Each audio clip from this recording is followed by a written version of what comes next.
So, Bradley, we know that you were trying to take as much advantage as you could on the players' day off yesterday. Yep. Tell us about how the day went. They went well.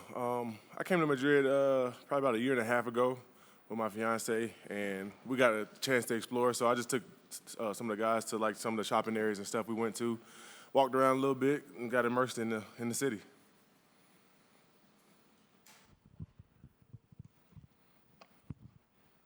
Hey, Bradley. Chop Robinson, of course, working his way back, could be close to clearing protocol.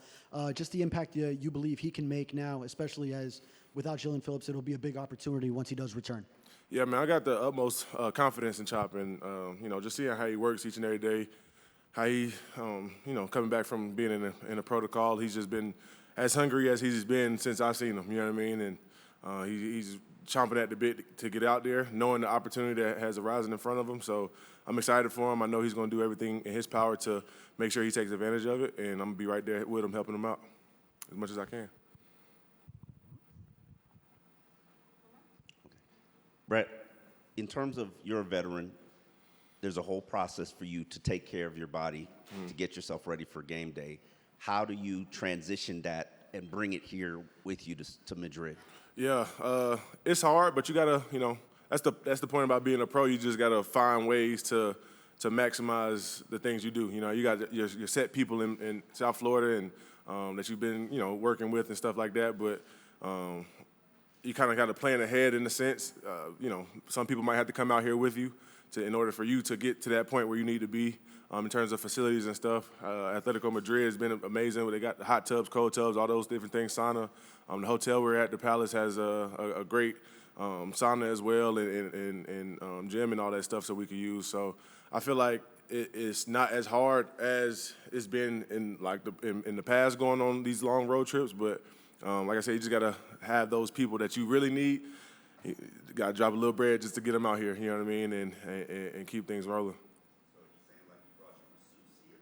Yeah, some of the guys brought some masseuses, PTs, all that different type of things that you use throughout the week that you gotta have to stay on the field. Bradley, curious about that 8-hour flight. So, how did y'all get a jump start, I guess, on adjusting to the time difference? Was there like a directive to fall asleep or go to sleep early? It was suggested. People got their own processes, but I made sure I ate, got 2 cherry juice sleeps in, and I was out. I put my eye mask on, put my headphones on, and I was out. So that's my 3rd time coming to Europe to play, and the first 2 times it worked pretty well for me doing that. So I just stuck to the same routine.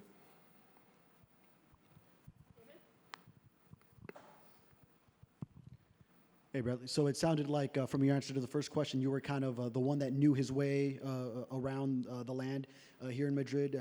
I'm wondering, do you know any Spanish, and have you used it at all out here? So it's actually kind of embarrassing. My fiance is Dominican, and her whole family is Hispanic, and I don't know as much as I should know. I'm still working on it. I'm still practicing. But like Tua said, I know the basics. I could start a conversation. I can't continue a conversation, though. Hola, ¿cómo estás? Oh, muy bien, y tú? ¿De dónde eres? You know what I mean? That's all I got for you right now. ¿Cuántos años tienes?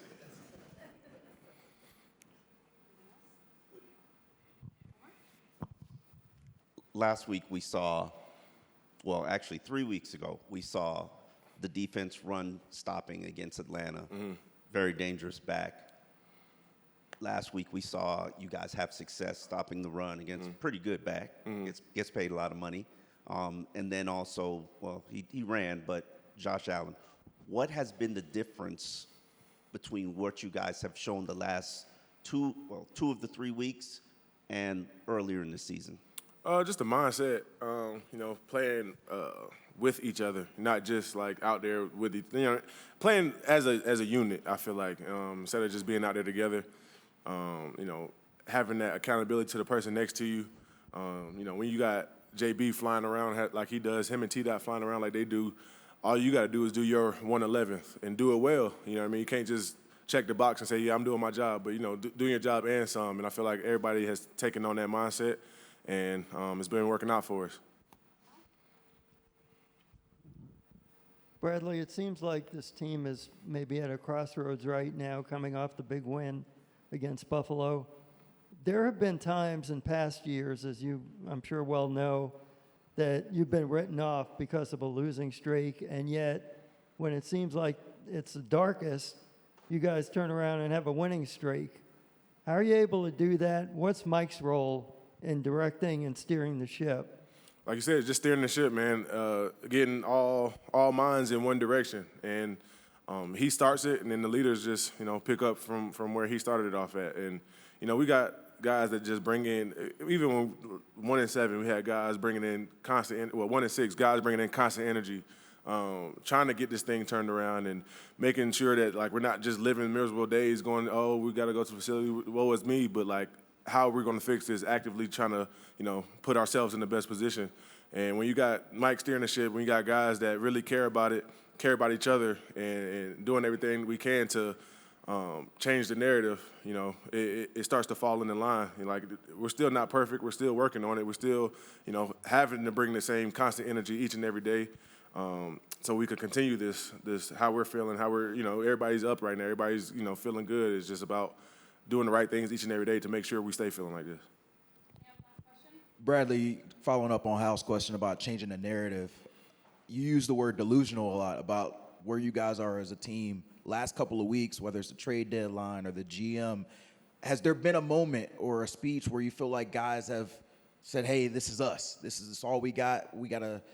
Has there been a moment that you think has maybe led you to where you were last week and going forward? I feel like it hasn't been like a singular moment, but it's been multiple different moments. Within the week. You might have a guy who hasn't talked in all season, and who's more of a reserved guy. Just bring the energy one day and fire everybody up, and say one thing that gets everybody locked in, ready to go, and then that energy is just contagious throughout the week. And guys just have those spur of the moments each and every day, and then by the time you look up, everybody on the team is in the right mindset, feeling a different type of way about our circumstance at the time. You know what I mean? And I feel like the way we've been in that locker room, like I said, since we weren't winning as many games, since we weren't having success, guys never wavered from that. And when you just got those guys continue to bring that energy, it just allows things to start stacking.